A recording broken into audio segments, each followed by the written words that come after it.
Let's take a look at what's going on with Dogecoin today. All right, so we actually hit my target at .339. I've been watching .339, this 38% Fibonacci retracement level for targets. Actually, I've been watching the Fibonacci retracement levels in general for targets going to the upside right here and then going to the downside right here. So I use these levels to buy and sell on. A lot of the times these levels come in handy because we'll come up to it, get resistance, and then come back down and get support, and then bounce up, get resistance, come back down.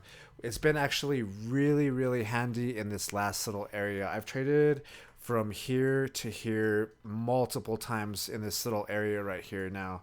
So in my last video, we were kind of falling down. I think we got a little pump up over the weekend, and I thought we were gonna start heading back up. Oh no, it wasn't over here.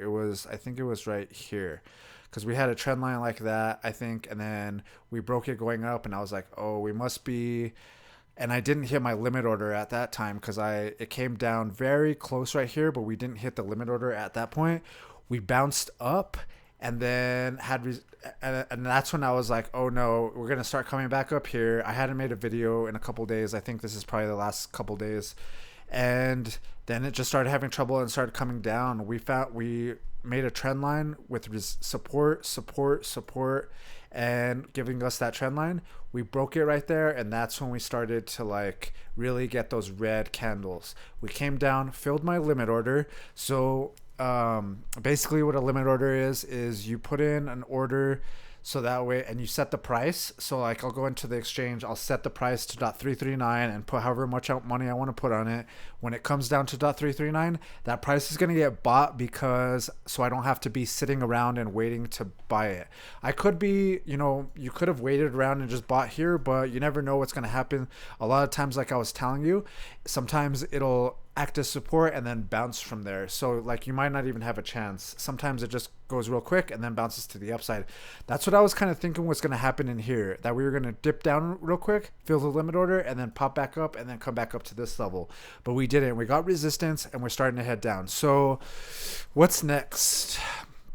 I don't know. I think, well, so we're getting red candles right now. We're in a downtrend right now. And what I'm thinking, the next target going to the downside is going to be this next Fibonacci retracement level, the 50% at .29292.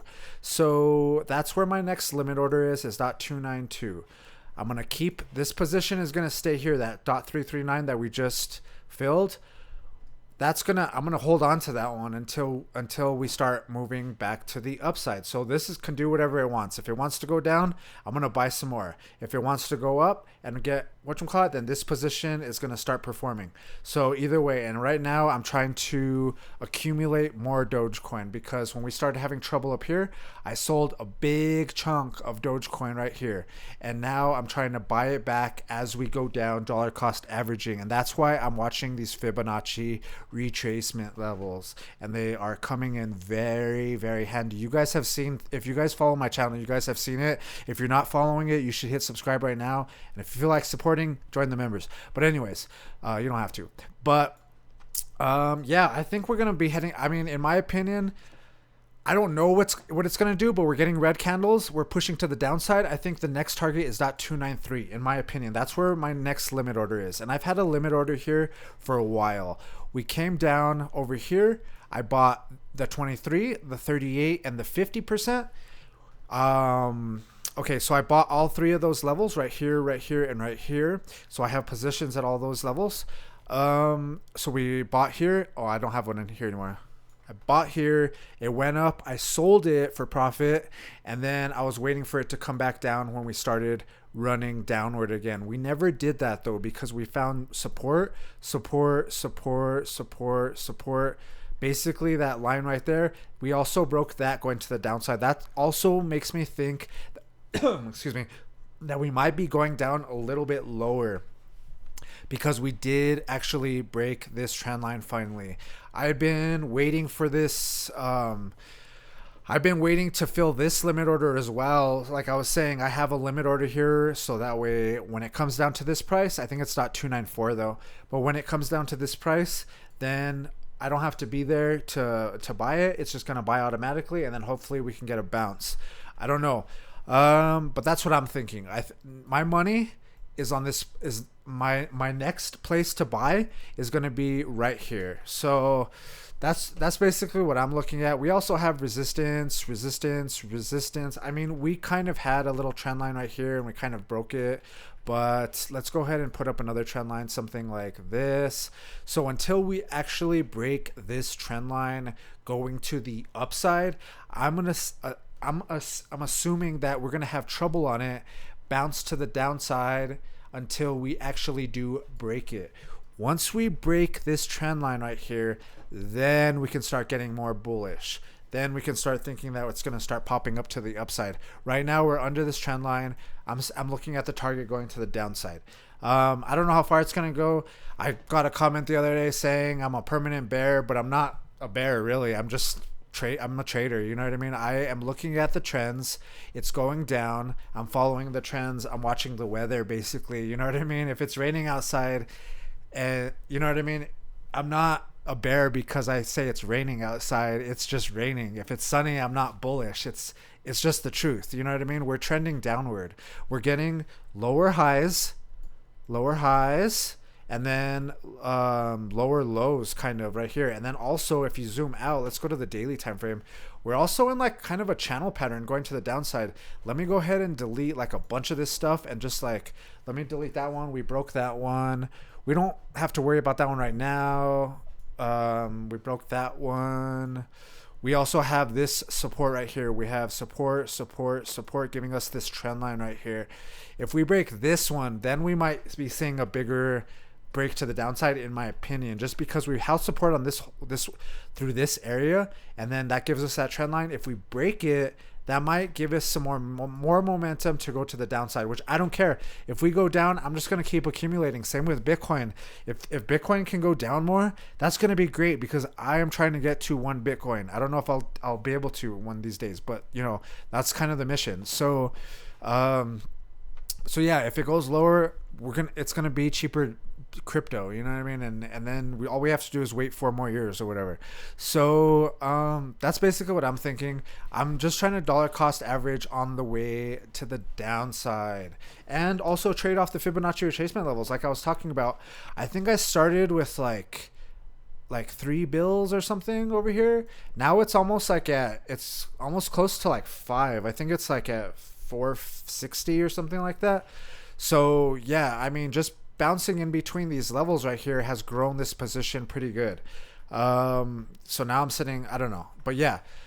So this next one is probably going to be a smaller position, but let's see how long we stay in these levels, because I'll probably be adding to it. I'll probably be, you know, in general, I kind of add to it every so often. So yeah, I think that about does it though. I mean, look at this red candle too. We're on the daily time frame right now. Check out that red candle. That looks like that looks pretty hardcore in my opinion. And then the other thing I've been talking about too, like that was one of the things that made me kind of bearish, I guess, in general. I mean, it's like I said, it's kind of raining. You know what I mean? When we're underneath this 9 moving average. Okay, so we have the 9 moving average right here. It's a line. This moving average is basically, it takes an average of 9 candles. So it'll get the previous 9 candles, and then it'll be an average of that, and that's where that line comes. Okay, so basically we have this blue line right here, and when we're above the blue line, bullish, pushing us to the upside, getting support on that blue line, pushing us up. When we're below it, we get resistance on that blue line when we come up to try to test it, and it pushes us down. So we are underneath the 9 moving average. We have been ever since right here, and we've been having trouble. We broke above it over here, but we weren't able to stay above it. We didn't close those candles. Check out what the bodies of the candles are doing. So we wicked up above that 9 moving average, but the bodies couldn't clear it. Do you see what I'm talking about? So we're getting resistance on it. Boom, boom, boom. We can't clear it. Then all of a sudden, resistance, boom, pushes us to the downside. And that's what I was talking about. Resistance, pushing us to the downside. It doesn't always work out perfect. Right here, resistance, broke above it, got a nice little run.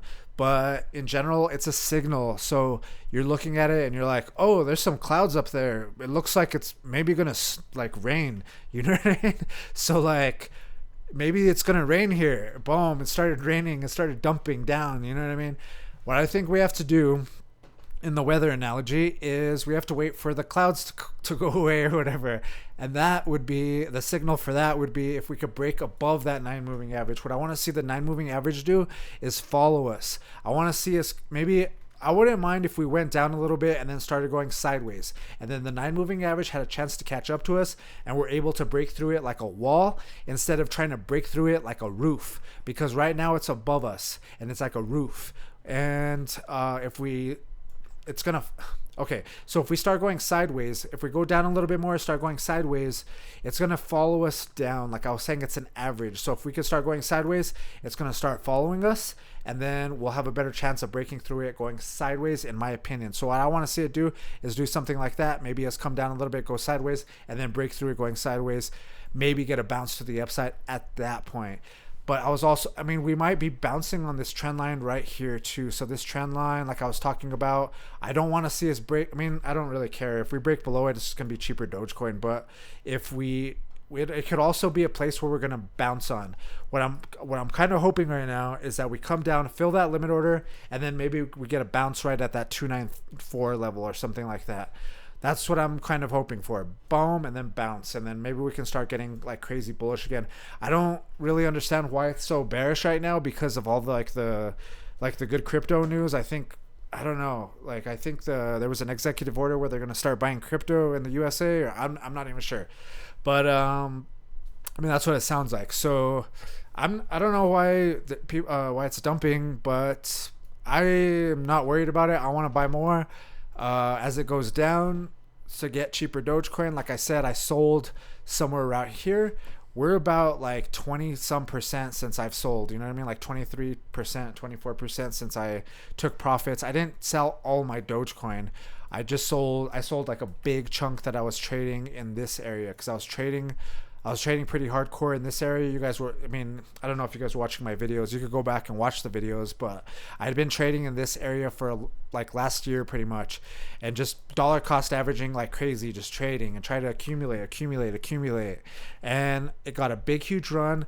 And I was like, okay, I have some bills to pay. I need to pay off some stuff. I got a car, you know what I mean? Got a Tesla. Put a big huge down payment on that when it started to come up. I'm like, I want to pay that car off. Let's actually take some money out of crypto this time and pay something off. You know what I mean? I think it's kind of cool having like a big thing to have, like, so you could just like, because before I didn't have like a big thing like that to pull my money out and put my money into, but it was kind of cool. I mean, it was kind of good that I did have that, because I was like, okay, I need to pay this off in the real world. Crypto is cool and fun, but I need to pay stuff off too, and that's what it's for. I mean, that's what we're trying to do, right? We're trying to make money. So I think, yeah, okay. So what I was saying though is I sold right here, and now we're coming down. I'm trying to dollar cost average, and let's see if I could build up another position like we did back here, because that worked out really good. Dollar cost averaging, boom, boom, boom. Run to the upside. I don't know if it's going to continue to go up from here. I mean, I would love to see Dogecoin hit $1 one of these days, but we're going to have to wait and see. Dogecoin was kind of like, I mean, I remember when it had that big, huge run back in, what was it, like 21, 20, somewhere around there? Yeah, it looks like 21. Looks like it started around 20 and then like ran to 21. But what I was going to say is, we had like a big, huge run, and then it just kind of went down for a long time. It was just like this big, huge bear market for this whole area until, what was it, like 23, 24. So we had been like bearish ever since we hit the top. It went down. This was like in 2021. Basically what I'm trying to say is it's like there's cycles. So I don't know if we're looking at a bear cycle or not. I mean, like I said, there's so much bullish crypto news that I don't really see that happen. I mean, it's going to be hard to see that happening with all the bullish stuff happening in crypto, but I mean, I guess you could say it's possible. Like I was also saying, we also in this kind of channel pattern, we have resistance, support, giving us those two trend lines right there. We're basically bouncing in between those right now. So we're bouncing in between these two trend lines. What we need to do is break this top right here. So we can do something like this for a while, but we do need to break that top, and I can stretch that out something like this or whatever. I mean, we might be in this channel for a while, and if we break this channel going one way or the other, like let's say we come down and break it going down, that's just going to be more bearish. If we can break it going to the upside, that's going to be super bullish, I think. And then that's when we could really start getting bullish. We can start targeting the previous resistances.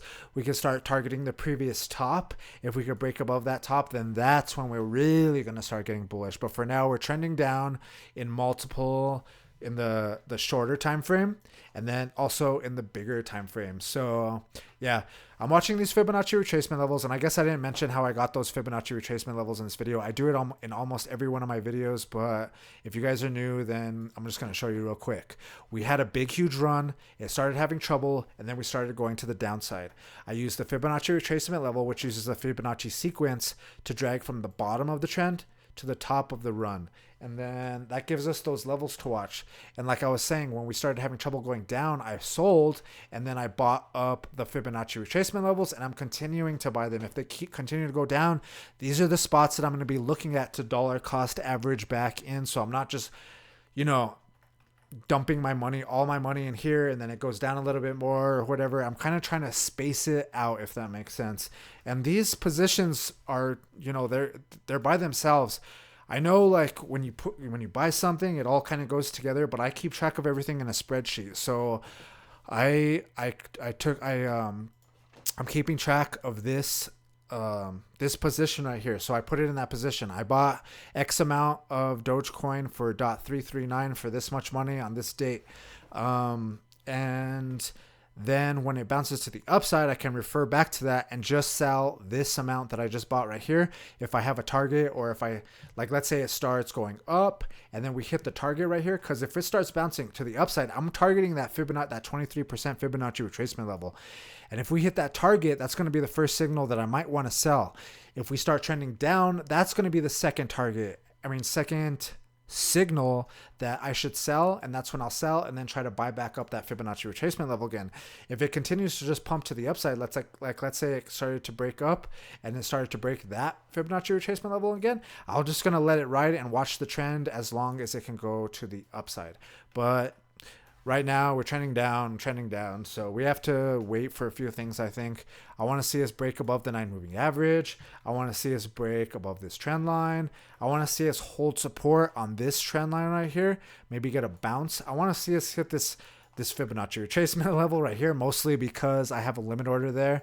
But yeah, if we start breaking these levels going to the downside, that's when I'm probably gonna get even more bearish. So, and not bearish in the sense of I'm just dumping all my Dogecoin, just bearish in the sense that I'm going to target to the downside to try to buy more Dogecoin. You know what I mean?